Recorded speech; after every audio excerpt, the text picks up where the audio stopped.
Hi friends, good morning అండి. బాగున్నారా friends? నేను కూడా బాగున్నాను. అందరూ క్షేమంగా ఉన్నారా ఫ్రెండ్స్? నేను కూడా క్షేమంగా ఉన్నాను కాబట్టి మేము ముందుకు వచ్చాను.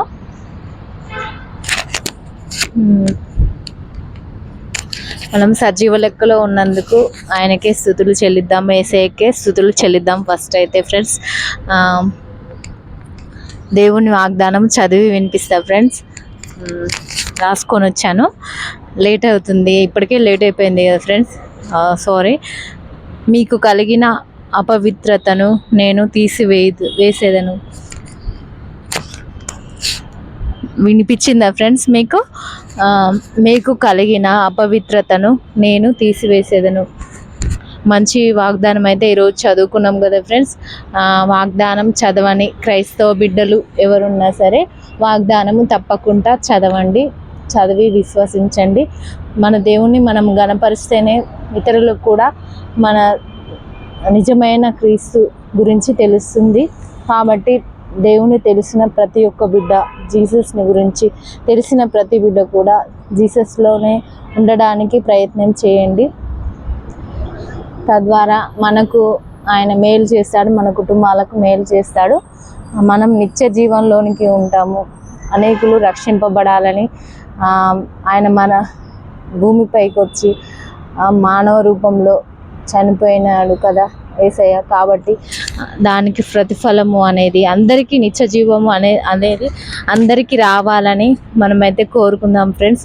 భారతీ ఛానల్ చూస్తున్న వాళ్ళందరికీ చాలా ధన్యవాదాలండి. అందరికీ కృతజ్ఞతలు తెలియజేస్తున్నాను. రోజు నా ఛానల్ చూస్తున్న వాళ్ళందరికీ చాలా ధన్యవాదాలు. దేవుడు మిమ్మల్ని, మీ కుటుంబాలని దీవించునుగాక, ఆశీర్వదించునుగాక. ఈరోజు బర్త్డే సెలబ్రేషన్స్ చేసుకుంటున్న ప్రతి బిడ్డలకు ఆయుష్ను, ఆరోగ్యాన్ని దేవుడు ఇవ్వాలని అయితే మనం కోరుకుందాం ఫ్రెండ్స్. దీవించాలని అయితే మనం కోరుకుందాము. మళ్ళీ నెక్స్ట్ ఈరోజు బర్త్డే చేసుకునే జన్మించిన బిడ్డలకు కూడా యేసయ్య తోడుగా ఉండాలని అయితే మనం కోరుకుందాం ఫ్రెండ్స్. యేసయ్య కంపల్సరీ వాళ్ళకి ఆయుష్ని, ఆరోగ్యాన్ని ఇవ్వాలి. మనము కనుమూసి తెరిచేలోపు ఎంతమంది చనిపోతున్నామో తెలియదు ప్రపంచంలో, కానీ మరి జన్మించే అవకాశాన్ని కూడా దేవుడు ఇస్తున్నాడు బిడ్డలకు. కాబట్టి ఆ బిడ్డలు క్షేమంగా ఉండాలని అయితే మనం కోరుకుందాం ఫ్రెండ్స్. మన వంతు ప్రయత్నం, మనం ప్రార్థించే భారం మనపై యేసయ్య పెట్టిండు. ఇతరుల గురించి మొరపెట్టే భారం యేసయ్య మనకి ఇచ్చిండు. కాబట్టి మనము ప్రార్థన చేయాలి ఫ్రెండ్స్. ప్రార్థన చేసే వారిలో మనం ముందు ఉండడానికి ప్రయత్నం చేద్దాము. ఇంకా ఫ్రెండ్స్, ఈరోజు ఏం చెప్పాలనుకున్నాను మీకు, ఈరోజు మరి కొత్త స్థలాలు కానీ కొత్త పనులు స్టార్ట్ చేసే వాళ్ళందరికీ కూడా దేవుడు దీవించాలని, దేవుడు తోడుగా ఉండాలని అయితే నేను కోరుకుంటున్నా ఫ్రెండ్స్. నాలో మీరు కూడా ఎవరైనా కోరుకున్నట్లు ఉండొచ్చు. కోరుకునే వాళ్ళందరికీ దేవుడు దీవించాలని కోరుదాము. ప్రతిరోజు దేవునికి మొదటి సమయం ఇవ్వండి. దేవునితో మొదటి గడియ గడిస్తే మనం రోజంతా కూడా ఆయనకు ఇష్టమైన పనులు చేసేవారిలో మనం ఉంటాము అని విశ్వసించండి. క్రైస్తవ బిడ్డలకు చెప్తున్నాం ఫ్రెండ్స్, తప్పకుండా ఫస్ట్ దేవునికి లేవగానే దేవునికి సమయం ఇవ్వండి. దేవుడు మనకు ఆశీర్వాదకరంగా ఆ దినమంతా మనల్ని దీవించాలని కోరుకుందాము.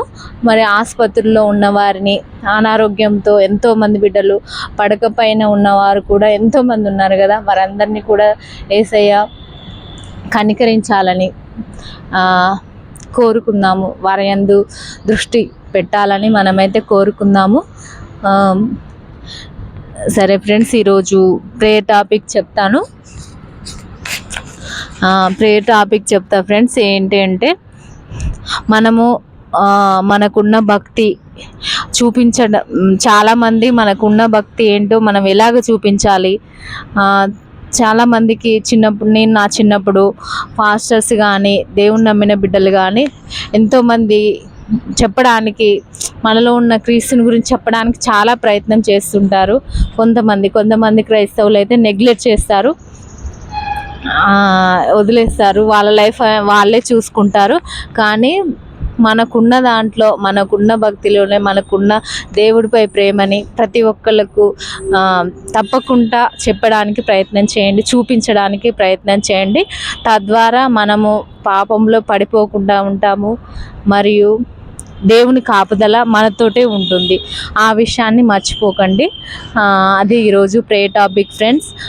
తప్పకుండా ఈ ప్రే టాపిక్ గురించి ప్రార్థించే భారం కలిగిన వాళ్ళు తప్పకుండా ప్రయత్నం చేయండి.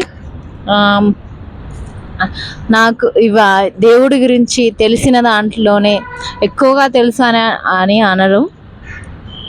తెలిసిన మనకు నిజమైన దేవుడు ఎవరో అయితే తెలుసు మనకు కంపల్సరీ. తెలిసినా కూడా దేవుని గురించి చెప్పకపోవడం అనేది మనం అది మంచిది కాదు. ఇతరులకు కూడా రక్షణ పొందవాలని ఆయన శిష్యులతో ఆయన సర్వలోకానికి వెళ్ళి నా సువార్తను చెప్పుడు అని ఆయన చెప్పిండు కదా ప్రభు. అలాగే మనం సర్వలోకానికి వెళ్ళలేము, చెప్పలేము.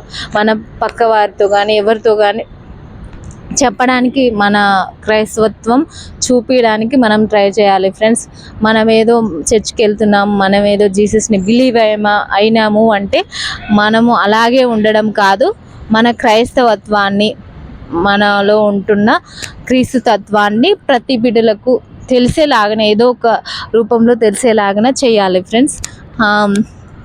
మౌనంగా ఉండకండి.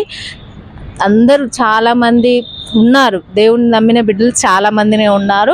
కొంతమంది ఉన్నారని నేను చెప్పను, కానీ ఇంకనూ అనేక మంది రక్షణలోనికి రావాలి కదా ఫ్రెండ్స్. తప్పకుండా రావాలి. నిజమైన దేవుడి గురించి తెలుసుకోవాలి, రక్షణ పొందాలి, బాప్తిసం పొందాలి. రక్షణ అంటే నిజమైన దేవుడు అనేది అందరికీ తెలిసే ఉంటుంది. మ్యాక్సిమం తెలుసు, మనసు అంగీకరించదు, అంతరాత్మ చెప్తుంది. కానీ మనసు, హృదయం అనేది కొంతమందికి అంగీకరించట్లేదు. అదే విషయము. మనకు తెలిసిన, మనలో ఉన్న ఎంత భక్తి ఉన్నా మన భక్తిని చూపించడం ఈరోజు ప్రే టాపిక్ ఫ్రెండ్స్. కాబట్టి తప్పకుండా ఈ ప్రే టాపిక్ విని ఎవరైనా తన లైఫ్ తానే అని చూసుకునే వాళ్ళ గురించి చెప్తున్నా ఫ్రెండ్స్. తప్పకుండా దేవుని గురించి చెప్పడానికి, మన పనులలో చూపించడానికి ప్రయత్నం చేయండి అందరూ కూడా. అలాగే ఈ దినమంతా మరి యేసయ్య మనందరికీ కాపాడాలని కోరుకుందాము. ఆల్రెడీ ఆఫ్టర్నూన్ కూడా అయిపోయింది. మరి ఈ దినం ఎంతమంది చనిపోతున్నారో, ఎంతమంది జన్మిస్తున్నారో మనకైతే తెలియదు ఫ్రెండ్స్. అందరి గురించి అయితే, ప్రతి విషయం గురించి అయితే ప్రార్థించే భారం మన పైన ఉంది కాబట్టి. సో గాడ్ బ్లెస్ యూ అండి అందరికీ. Bye friends. దేవుడు అందరికీ దీవించి ఆశీర్వదించును గాక. ఇది వీడియో వస్తుందో, సౌండ్ వస్తుందో రాదో కూడా తెలియదు. ఆల్రెడీ రోడ్డు ఏమిటి ఉన్నా నేను, అంటే పక్కన రోడ్డు ఉంది, వినిపిస్తుందో లేదో తెలియదు. వీడియో అంతా తీసినాక నేను తీయలేను ఫ్రెండ్స్. ఇక బాయ్.